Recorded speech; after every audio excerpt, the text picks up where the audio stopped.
Hello and welcome to another Albion Online Dev Talk. Today I'm excited to talk to you about the new upcoming Avalonian weapons. So this is gonna be a major combat extension, the biggest one we had since the introduction of the Artifact Level 3 weapons. And we have 15 new weapons, each with a new cool ability and new mechanics, and 3 new offhand on top of that. So there is one new weapon per weapon tree. That means one new mace, one new spear, and so on. And also we have one offhand per weapon branch. So one hunter offhand, one mage offhand, and one warrior offhand. All of these new items are available from T4 onwards up to Tier 8. And each of these items has a unique look and a unique model. And this means there's 19 new awesome looking models in the game coming. And let's directly dive into some of the abilities of these new items. The first one I want to talk about is the Lucent Hawk. This is the Avalonian bow. Upon activation, you go in this turret style mode where you can become a sniper that can keep shooting skilled shots as long as the buff is active. And the cool thing is you can aim each shot individually. They each have its own cast, and it's a long-range, high-damaging skill shot. And it's really nice to snipe enemies from the back row. But if you overcommit and go too deep into the enemy lines, they can easily interrupt you, and then you waste all your ammunition. And there's a nice risk versus reward in the skill involved. Then we also have a new Avalonian sword. It's a big two-hander called the Kingmaker. And its ability allows you to swing the blade around you in a circle, knocking up all the enemies into the air. And while these enemies are still in the air, you're then slamming your weapon down in a vertical line, hitting behind you and in front of you. So not only is this an AoE interrupt, but it is a high damaging ability at the end where it's really mattering where you position yourselves and how you rotate yourself to make really the most out of it and hit multiple targets at once. Next, we have the Avalonian Curse Staff. It has the ability called Inner Shadow. You can cast it on any player, ally or enemy, and you summon a shadow of that player depending on the type of armor that player wears. So how does it work?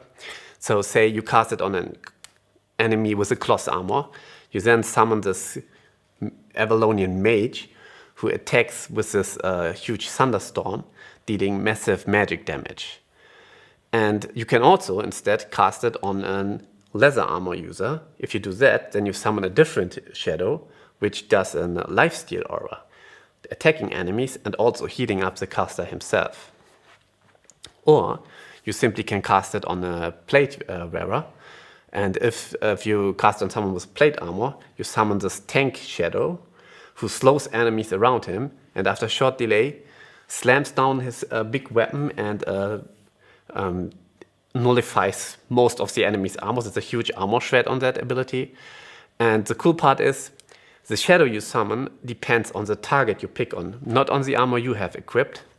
So the cool part about this is that even if you wear cloth armor, you have access to all of the shadows in one fight, depending on what target you cast it on.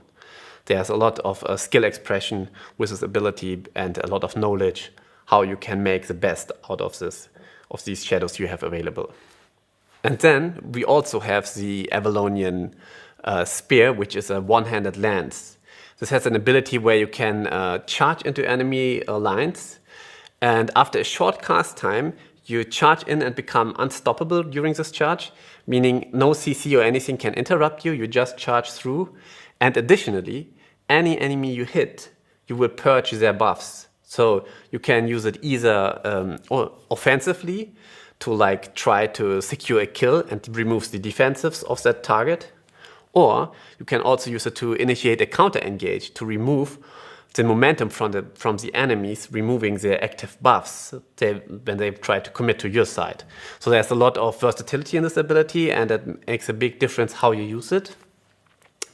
And another cool thing about it, the lance is a one-handed weapon, so that means you can combine it with various offhand combinations. In general, 1/3 of the Avalonian weapons are one-handed. to allow for more interesting combinations with offense, even on the high-end artifact items. The Avalonian nature staff gets an ability called Soul Link, where you can link two targets together, and depending on what kinds of target you choose, you get a different effect. So what does that mean? That means that if you target two allies, then this means they get an effect where all the damage they receive is shared evenly across both targets. And on top of that, all healing they received is also shared evenly and also amplified a bit. So if you have hot active on both targets, then both heal each other and it's even amplified, so you have a higher healing output. Or if you cast it on an enemy and an ally, then in this case, the healing received for the enemy, a chunk of that is always stolen and directly transferred to the ally. So you can absorb some of the healing this enemy receives and heal up your own ally. Then the last combination is if you cast it on two enemies. In this case, they also share the damage received, but also the damage is amplified. So you can use it offensively when you try to break through the enemy defenses. You can cast it on a class user and a tank. And then even if you attack the tank, then a lot of the damage is sent over to the class user as well. So there's a lot of ways how to use this ability. We imagine it's going to be more relevant in small scale, but we're really excited and would like to see how you guys can make the best out of it. But keep in mind with all these abilities we've shown you today, they're still in testing and production, so some of the final behavior might be different when they hit the live server. But I think we can give you in general a good idea what direction we are going in and what of the kind of cool mechanics we are right now testing and what you can expect from the next update. But let's talk about how you can obtain these new items in the game. They are pretty similar to the Avalonian armors in terms of crafting. So there is Avalonian new artifacts that you need to craft them, and these artifacts can be obtained from Avalonians, and they can also be created from Avalonian shards. However, with our new update, Rise of Avalon, we also will increase the amount of Avalonian shards in the world to make these weapons not too rare and to have more players use them. And on top of that, as a side note, you also can obtain Avalonian shards in the new Roads of Avalon, where you also can fight Avalonians, and there's a nice incentive to explore these roads and also have the chance to get the ingredients for the new Avalonian weapons in there. So the crafting side is rather straightforward with these weapons, but we are also planning to make a big change for the Destiny board for the first time. So far, all the combat specializations for artifacts have been always concentrated into one node. So for example, swords have one node that's called a sword artifact specialization, and whenever you use any artifact, you level up these nodes.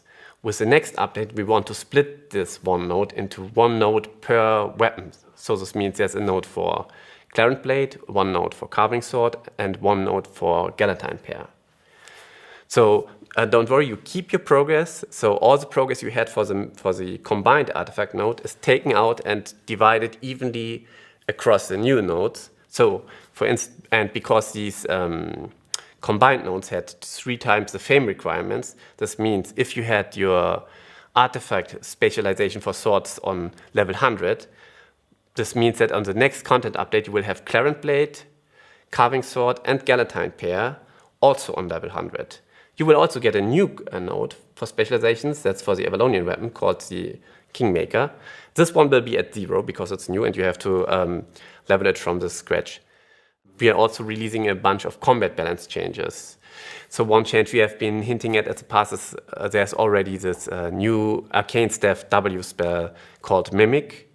So the way it works is you can cast it on any player, and depending on the weapon type he has, you get a different ability. Say you see anyone with a fire staff, independent of what W spell this player has selected, when you cast it on him, you know on a fire staff you always get a firewall.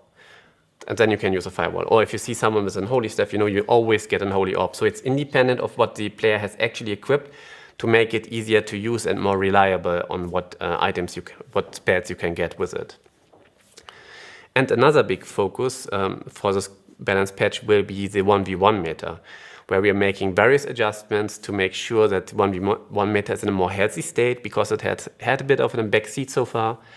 So the typical contenders are like solo healers, shouldn't be as sustainable as they are right now.